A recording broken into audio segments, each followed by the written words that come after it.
20 seconds to live.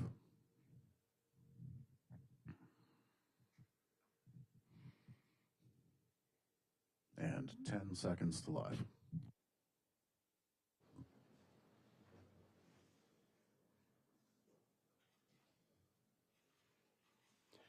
Bonjour tout le monde. Good morning, everyone. My name is Paul Bodicher, and I'm pleased to welcome you all to the Bank of Canada and this morning's press conference about today's interest rate announcement. Comme d'habitude, le gouverneur Macklem va prononcer une déclaration préliminaire avant que nous tournions à vos questions. After his opening remarks, Governor Macklem and Senior Deputy Governor Carolyn Rogers will be happy to take your questions for about a half an hour or so. Alors, Monsieur le Gouverneur, à vous la parole. Thank you, Paul, and good morning. I'm very pleased to be here with the Senior Deputy Governor to discuss today's monetary policy decision. Today, Governing Council maintained the policy interest rate at 2 3/4%. Uncertainty remains high. The Canadian economy is softer, but not sharply weaker. And we've seen some firmness in recent inflation data. Against this backdrop, we decided to hold the policy rate unchanged as we continue to gain more information on U.S. trade policy and its impacts.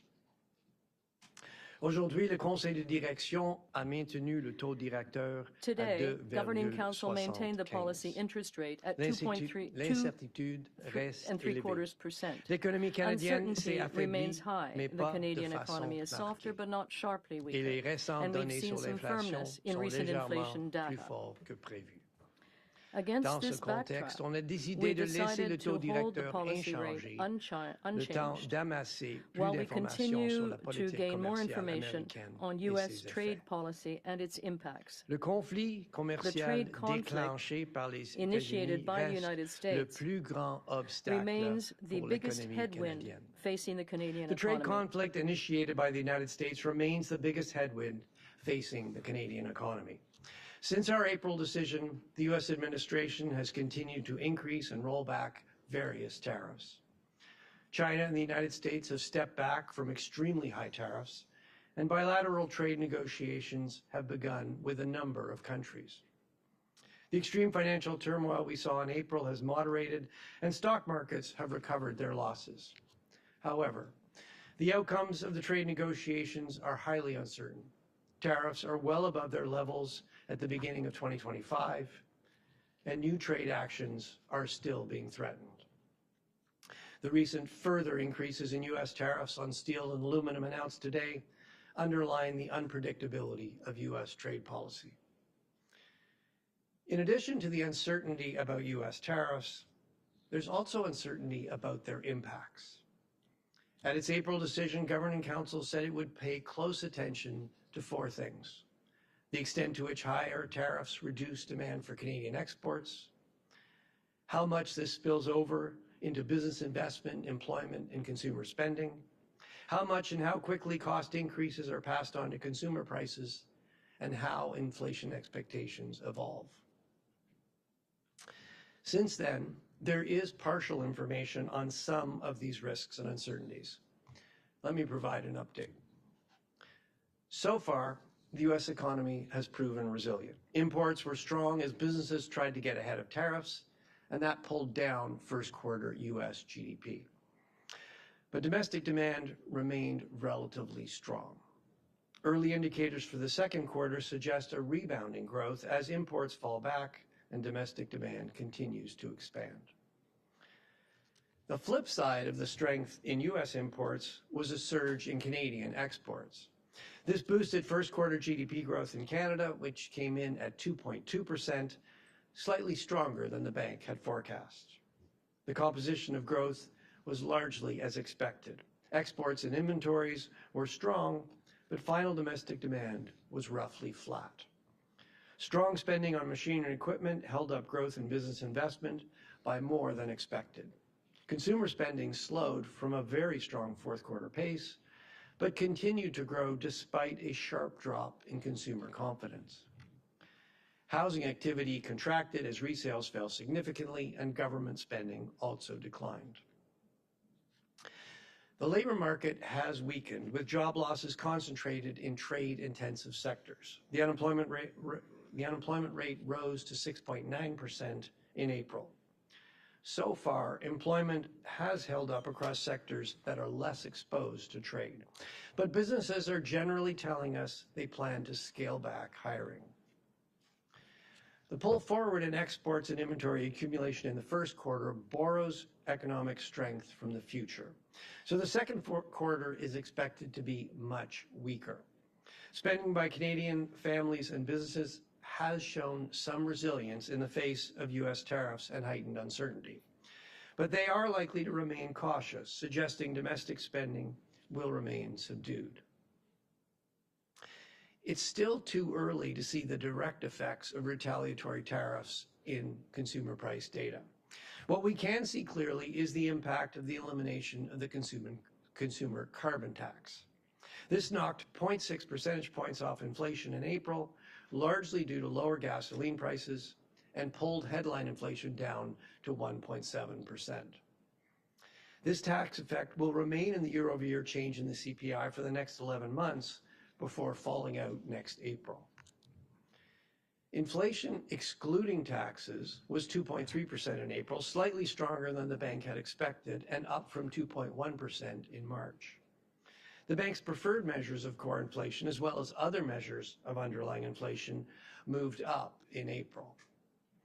There is some unusual volatility in inflation, but these measures suggest underlying inflation could be firmer than we thought. Higher core inflation can be partly attributed to higher goods prices, including food, and may reflect the effects of trade disruption. Many businesses are telling us they are already facing higher costs related to finding alternative suppliers and developing new markets. The bank will be watching measures of underlying inflation closely to gauge how inflationary pressures are evolving. The bank is also watching inflation expectations closely. In April, we reported consumers and businesses expect prices to rise as a result of tariffs, while longer-term inflation expectations remained well anchored. Recent surveys continue to show consumers are bracing for higher prices, and many businesses say they intend to pass on tariff costs. Le Conseil de direction va continuer d'analyser l'évolution et la force des pressions sur l'inflation, celle à la baisse due à l'affaiblissement de l'économie et celle à la hausse découlant de la montée des coûts. Pour cette décision, il y avait un consensus clair pour laisser le taux directeur inchangé afin d'amasser plus d'informations. Les avis étaient plus partagés sur la trajectoire du taux directeur. Dans l'ensemble, les membres du Conseil étaient d'avis qu'il pourrait être nécessaire de baisser le taux directeur si les droits de douane américaines et l'incertitude font ralentir l'économie et si les pressions inflationnistes dues au coût sont maîtrisées. Vu l'incertitude hors du commun, le Conseil procède avec prudence en portant une attention particulière aux risques. Cela implique d'être moins tourné vers l'avenir que d'habitude. Notre priorité est de préserver la confiance des Canadiennes et Canadiens dans la stabilité des prix pendant cette période de bouleversement mondiaux. On va continuer de soutenir la croissance économique tout en s'assurant que l'inflation reste bien maîtrisée. Governing Council will continue to assess the timing and strength of both the downward pressure on inflation from a weaker economy and the upward pressure from higher costs. At this decision, there was a clear consensus to hold the policy rate unchanged as we gain more information. We also discussed the path ahead for the policy interest rate. Here, there was more diversity of views. On balance, members thought there could be a need for a reduction in the policy rate if the economy weakens in the face of continued U.S. tariffs and uncertainty, and cost pressures on inflation are contained. Faced with unusual uncertainty, Governing Council is proceeding carefully with particular attention to the risks. This means we are being less forward-looking than usual. We are focused on ensuring that Canadians continue to have confidence in price stability through this period of global upheaval. We will continue to support economic growth while ensuring inflation remains well controlled. And with that, the Senior Deputy Governor and I will be very pleased to take your questions. Okay, thank you, Governor. We will go to questions now, and we'll start with the reporters here in Ottawa at the bank, and after that, we'll go to those who have joined us remotely. As usual, I'm going to ask you to please limit yourself to one question so every media outlet does have a chance to ask a question, and if I forget to do so, please state your name and affiliation. Avant de poser votre question, veuillez vous Before you identifier ask your si je question, ne l'ai please pas fait, identify et comme yourself. toujours, libre à vous de poser And vos of questions course, dans la you are langue free officielle de to votre ask your choix. questions in So either of let's the official go to our languages. first question here in Ottawa, and I'm going to start with Paul Vieira from the Wall Street Journal, please. Governor, does inflation need to slow in both May and June before senior bank officials would consider a rate cut on July 30th? Well, as I think you're suggesting, we will get two more CPI reports before our next decision in July. And yes, we will be looking at those carefully. I guess what I would stress is we did see, well, CPI X tax moved up in April. And I think more significantly, if you look at our preferred measures of core, and in fact, if you look at a range of alternative measures of core, if you look at the distribution of price changes, the percentage above 3%, what you can see is they all moved up in April. That has got our attention. I will say, though, that there is some underlying volatility in inflation. Some of the components, particularly travel, tours, for example, have been very volatile. So you don't want to kind of over-rotate on 1 month's CPI data. But the fact that quite a number of measures of core or alternative measures of core all moved up does make you think that underlying inflation could be a little bit firmer than we thought. So that is something we will be watching. And what we've indicated is that, look, we're looking at both those downward pressure on inflation coming from the weaker economy and the upward pressure on inflation coming from costs. And yeah, we'll have to factor all that in July. Okay, Kevin Carmichael from The Logic, please. Something of a follow-up on Paul's question, Governor. You said in your statement that you could be persuaded to lower rates going forward if inflation remains contained. What does contained mean? Is that contained at current levels, or do you need to see inflation come off a bit? Well,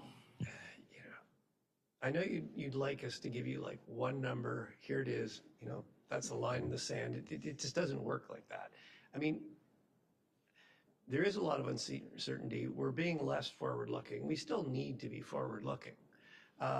So yeah, we're going to look. We're going to look and see.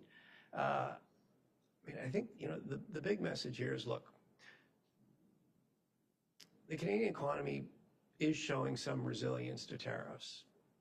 Yes, consumption was softer in the first quarter. You can see the impact of tariffs on consumption.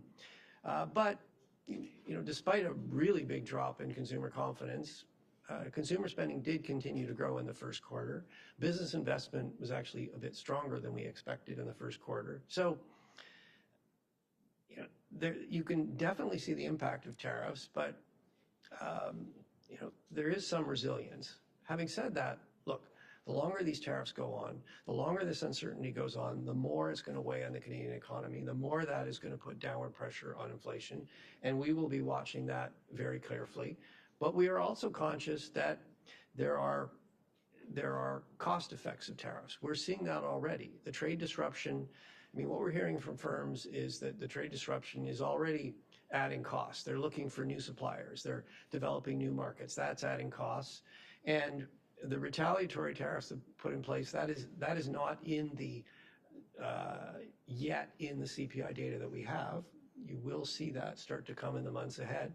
So we will be looking at both those things. And as I discussed in the opening statement, in our deliberations, we did talk about the future path, and the Governing Council thought that there could be a need for a further reduction in the interest rate if the tariffs continue, if that creates more weakness in the Canadian economy, and if the cost pressures coming through in inflation are contained. I wouldn't interpret that as forward guidance. That was part of our deliberations, nothing more, nothing less. The only forward guidance we can give you really is as I've already indicated, given the unusual level of uncertainty, we are proceeding carefully, and what that means is that we're being less forward-looking than usual. Okay, let's go to Eric Hertzberg from Bloomberg, please. Hey, good morning. Question on the loonie. Given the potential for more hedging from Canadian investors, the very low starting point of hedge ratios right now, would the bank be willing to look through any material rally in CAD within the context of its policy framework, or would you folks view that and weigh it as disinflationary? I mean, as you know, Eric, we don't have a target for the Canadian dollar. We do, the Canadian dollar is one of the sort of balancing factors in inflation dynamics. I mean, the governor just went through in a lot of detail what we're looking at. There's no single metric we're looking at. We do think that the Canadian dollar has strengthened recently. We do think that's had some effect on inflation, but I mean, we have to weigh it against all the other dynamics. There's not a sort of, again, there's not a kind of magic formula or a single data point that we look at. Okay, let's go to Promit Mukherjee from Thomson Reuters, please. Good morning, Governor. Governor, considering the Q1 GDP data and the March data and the April flash estimate, where do you see the economy as currently relative to the two scenarios that you had given us in April? Yes, the two scenarios. Well, I think the short version is U.S. trade policy continues to be very unpredictable. Look at the announcement today, or the coming into the force of the announcement today to raise double the tariffs on steel and aluminum. Since April, what have we seen? Well, we've seen President Trump continue to make announcements, rolling back some tariffs, increasing them, rolling them back. I think that the short answer is it's still a moving target. We're somewhere between the two scenarios, but it's still a moving target, and we'll have to see where things go. There's a reason why the first line of the statement was uncertainty is still high, and that's really what it's referring to.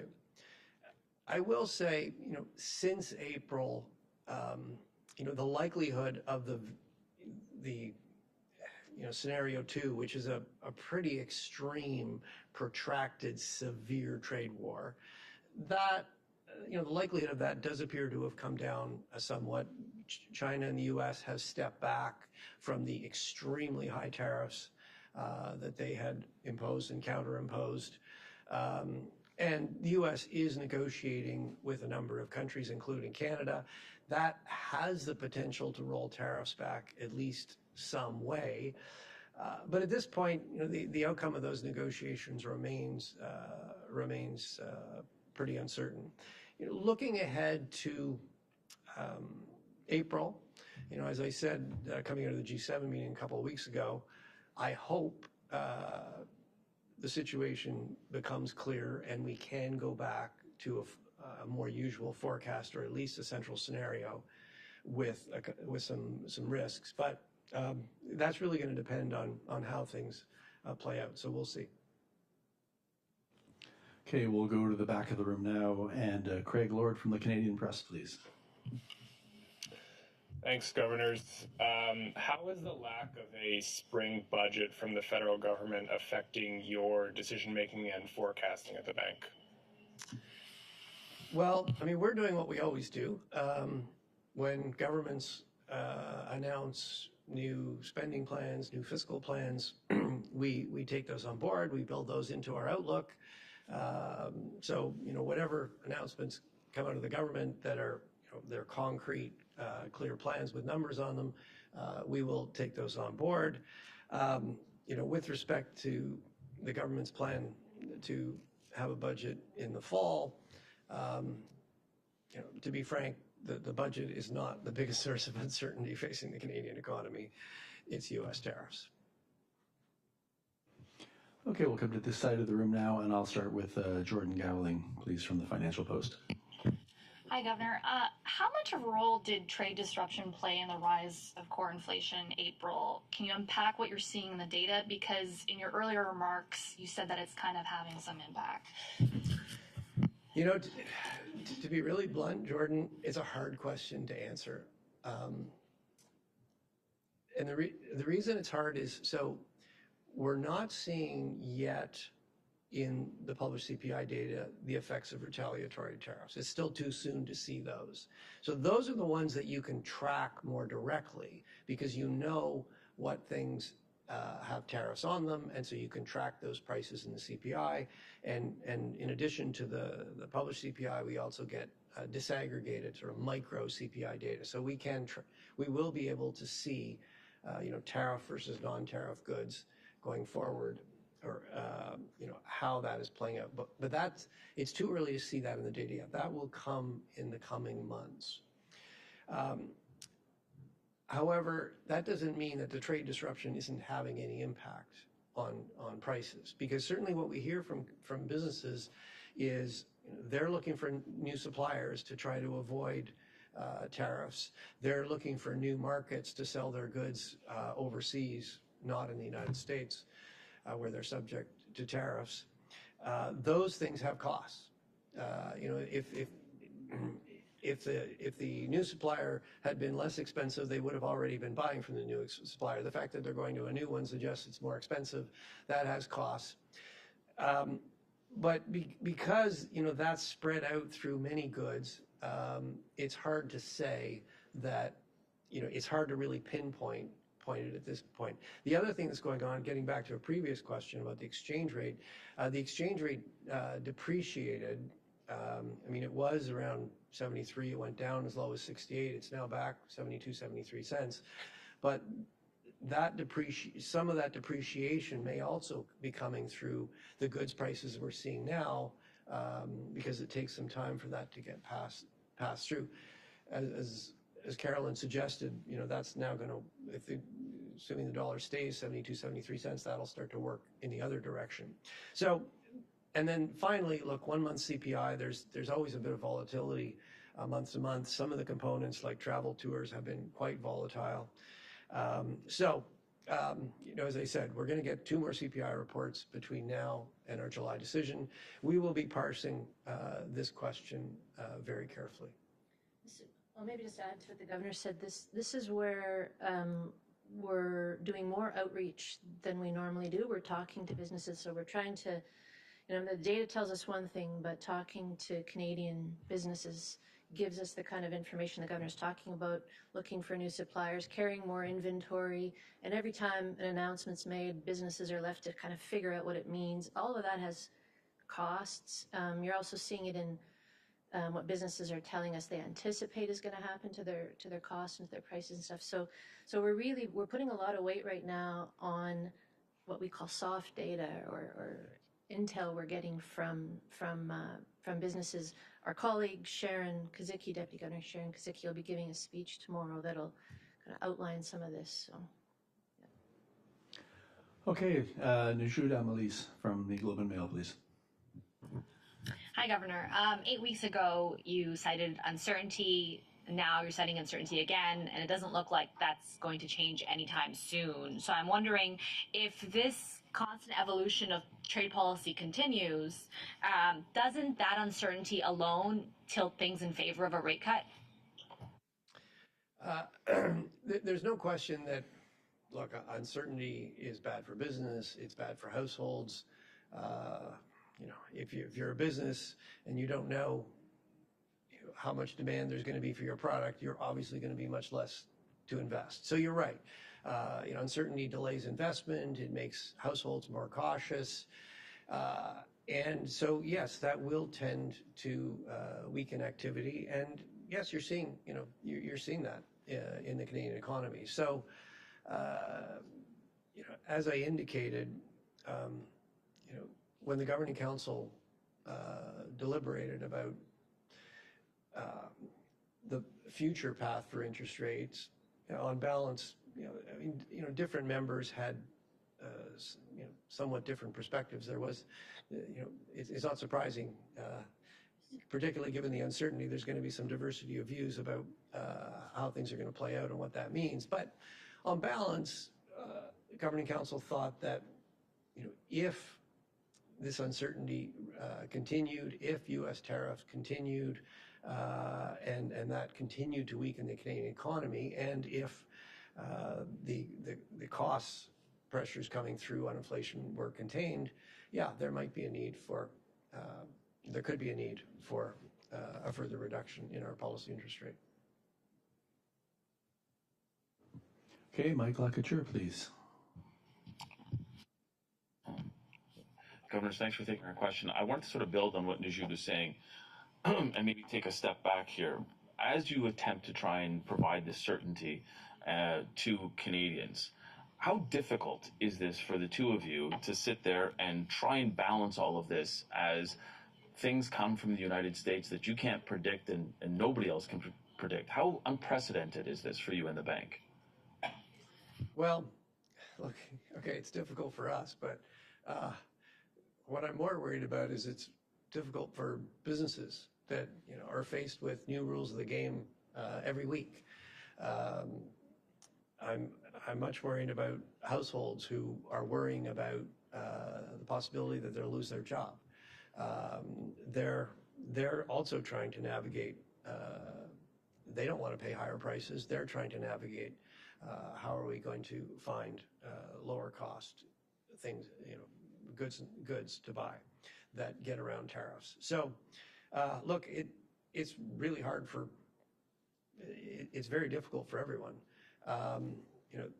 I think looking forward, if Canada can get a renewed trade agreement with the United States that reduces uncertainty, the rules are clearer, and that has some durability, I think that will help everybody get on with decisions that will, to get back to Najib's question, that will reduce uncertainty, and you'll see some rebound in activity. That hasn't happened yet.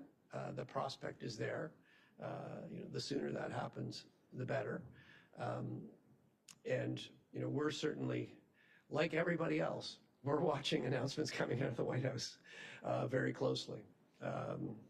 So yes, look, it makes forecasting the Canadian economy more difficult, but that's just a reflection of the fact that it's more difficult for everybody. Okay, and our final question here in the room in Ottawa is Pamela Amadisamayo from Market News. Good morning, Governor.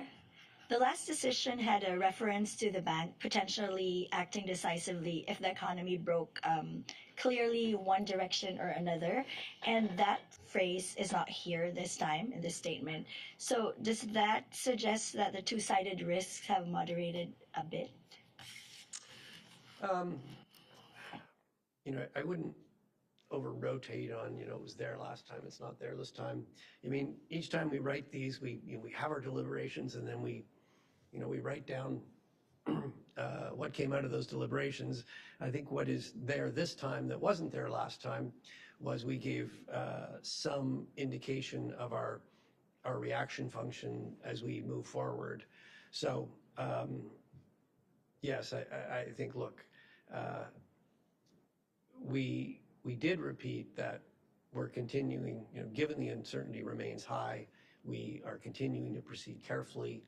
That means we're being less forward-looking. And yes, look, as the situation becomes clear, we have been clear, we will support economic activity while ensuring that inflation is well controlled. Okay, that's it for Ottawa. We will now go to those reporters who have joined us remotely. I will remind you folks on the line, please only come off mute just to ask your question, then go back on mute as soon as you have finished so that everyone can hear the response. I'm going to start with Max Sato from Mace News before calling on Anna Pereira of the Toronto Star. So Max, please go ahead. Thank you, Paul. Can you hear me? Yes, very well. Okay, Governor, my question is, many Canadian companies are still heavily reliant on U.S. Market, and some obviously find it still easier to just sell their goods and services south of the border instead of relying more on interprovincial trade, even though there's not much of a barrier there, or seeking new markets overseas. How does this trend affect Canada's resilience in times of, global crisis in the future, and how does it affect your policy at the Bank of Canada? Well, you are right that this is not a new feature of the Canadian economy, and in periods where we faced much weaker demand from the United States, it has had major repercussions on our Canadian economy. It happened in 08-09. The banking crisis in the United States created a very severe recession in the United States. Demand for Canadian exports plummeted, and that really sideswiped the Canadian economy. It's happening again now. A very different source, but U.S. tariffs will reduce demand for Canadian exports. So far, we saw in the first quarter, we saw a big boost in Canadian exports as they tried to get ahead of tariffs. But unfortunately, the flip, when you pull it forward, that's going to reverse. And so we think the second quarter will be substantially weaker than the first. We think exports and inventories will kick into reverse, and that will pull GDP growth down. You are seeing the consequences. And I guess what I would stress is that, look, the longer this goes on, the bigger the consequences will be. Coming back to sort of broader Canadian policy, look, I do think this underlines something that we've actually been talking about for more than a decade. Canada's trade is very concentrated with the United States. Look, it's always going to be concentrated with the United States. Just look at a map. In Canada, the United States, geography is determinant. But that doesn't mean we can't diversify our trade. And I think, this experience underlines the need to diversify our trade to overseas markets. It also underlines the opportunity to do a better job of developing our internal Canadian market. If we can substantially, comprehensively reduce interprovincial trade barriers and at the same time improve east-west transportation, there is a potential to have more trade within the country and grow our internal market rather than relying as much on north-south trade. So, look, I think, unfortunately, this where we are now underlines again that there is a need for us to diversify our trade as well as develop our own internal market. Okay, next I am calling on Anna Pereira from the Toronto Star, and then I'll go to John McFarland from Yahoo Finance. Anna, please. Hello, good morning. Given the current U.S. administration, it sounds like we'll be living under uncertainty for a while. So what will it take for the Bank of Canada to provide an official forecast for the economy again? And given that we've already received, some insight into this, there are some patterns, some news, do you expect it to be ready to deliver one in July at the monetary policy report release? It is absolutely our hope that we can get back to delivering a forecast or at least a central scenario by July, Anna. A lot depends on the news we get. We just had a question about the sort of pace and volatility of trade policy announcements coming out of the U.S. So we're a little bit at the mercy of that, but certainly it is our intention to get back to a central scenario. We've talked about really the two types of uncertainty we're dealing with. There is the policy level uncertainty, just what announcements are made and how long they actually remain in place. They have to be there long enough that we can actually digest them and produce a scenario with them. But even once we have that level of certainty, there is the next layer, which is how do those policy announcements feed through the economy and affect things like growth and inflation and employment and all those things. So you sort of need to get to a certain level of resolution on the first layer of uncertainty to get to the next one. And that's really what a forecast does, is it gets to that second layer of variables. So it is our hope and our expectation that by July we'll be back there, but we'll need to wait and see. Okay, John McFarland from Yahoo Finance, before we wrap it up with Rob McClister. Go ahead, John. Hi, thanks for taking my question. You said there's a diversity of views on the path ahead and that there could be a need for a cut. We'll see the summary of deliberations coming up, of course, but I wonder if you could say more about the views expressed there, and especially the potential that we could be at what ends up being a terminal rate for now. Well, I think you're going to have to wait for the summary of deliberations. Look, I think the message was pretty clear. We discussed this. I think different members of council have some differences. There's some differences of view on what exactly the most likely outcomes, the most likely path for U.S. policy is. There's some differences of views on, on the impacts those will have on the Canadian economy. But as I said, on balance, there was agreement across the governing council in the sense that governing council thought that if the tariffs continued, if the uncertainty continued, if the weakness, if there's further weakness, and if inflation is those cost pressures on inflation are contained, there could be a need for a further reduction in our policy rate. As I said, don't take that as forward guidance. Take that as part of our deliberations, no more, no less. The forward guidance, the very limited forward guidance we can give really is what I've already said. We're proceeding carefully and we're being less forward-looking than usual. And our final question is from Rob McClister of Mortgage Logic News. Go ahead, Rob. Good morning. Despite all the uncertainty, Canada's stock market is hitting record highs, and that suggests at least some optimism for an eventual trade resolution and economic bounce back. So while the bank doesn't comment on specific asset prices, do you consider the market's confidence to be a leading indicator, and how does it inform your outlook on growth and monetary policy? I mean, we've been saying for a while, Rob, that the markets appear to be optimistic, that prices are pretty high.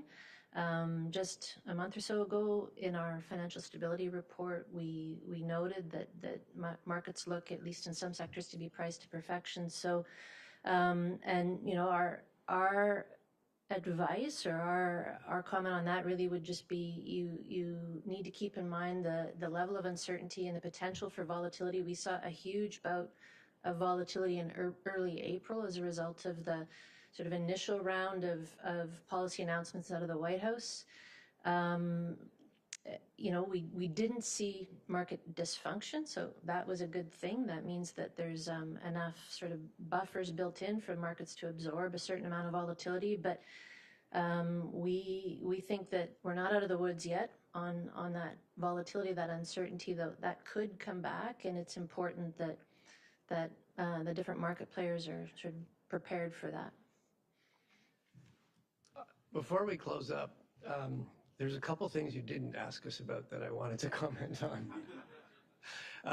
The first is the forest fires. Yeah. We are watching the devastating forest fires in Western Canada, and we are very much thinking about the people whose lives are being terribly impacted.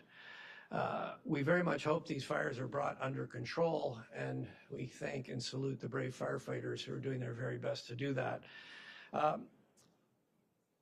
these fires are having an economic impact. It's too early to give you an estimate. We will need to see. The situation is clearly pretty fluid. We'll need to see what the damage is. For now, the priority is clearly getting those fires under control and keeping everybody safe. And then the final thing I want to mention on a more positive note is go Oilers. Let's bring home the Stanley Cup. Thank you very much. That does conclude today's press conference. Thank you, Governor Macklem. Senior Deputy Governor Rogers, thanks for all of you for tuning in. We'll see you next month.